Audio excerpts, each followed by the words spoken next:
मिरज शहरातील ऐतिहासिक गणेश तलावाचे एक आगळे-वेगळे महत्त्व आहे. गणेशोत्सवामध्ये याच गणेश तलावामध्ये गणेश मूर्तीचे विसर्जन केले जाते. त्यामुळे धार्मिक आणि पारंपरिक दृष्टिकोनातूनही गणेश तलावाचे आगळे-वेगळे महत्त्व आहे.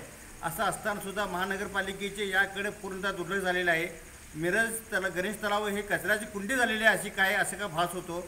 आज आम्ही मिरज सुधार समितीचे कार्यकर्ते या ठिकाणी आम्ही पाहणी केली. त्या पाहणीला आमच्या निदर्शनास आलं की या गणेश तलावामध्ये गेल्या अनेक वर्षापासून स्वच्छता करण्यात आलेली नाही आहे. त्याचबरोबर या परिसरातील नागरिक असू दे किंवा खाद्यपदार्थ विक्रेते असू दे, ते जो कचरा आहे त्या कचरा या गणेश तलावावर टाकत असल्यामुळे गणेश तलावातले पाणीसुद्धा प्रदूषित झालेलं आहे. वारंवार मासे मारण्याचे प्रकारही घडत आहेत. याच ठिकाणी एका टांगा चालकाने इथं त्या घोड्याचा तब्यालासुद्धा या गणेश तलावावर करण्यात आलेला आहे. मिरज शहरातील मध्यवर्ती ठिकाण असलेल्या गणेश तलावाकडं महानगरपालिकेचे अशा पद्धतीने दुर्लक्ष होते, हे निश्चितच एक खेदाची बाब आहे. म्हणून या गणेश तलावासाठी आजपर्यंत कोट्यावधी रुपयाचा निधी खर्च करण्यात आलेला आहे. पण हा निधी कुठे खर्च करण्यात आलेला हा संशोधनाचा विषय आहे.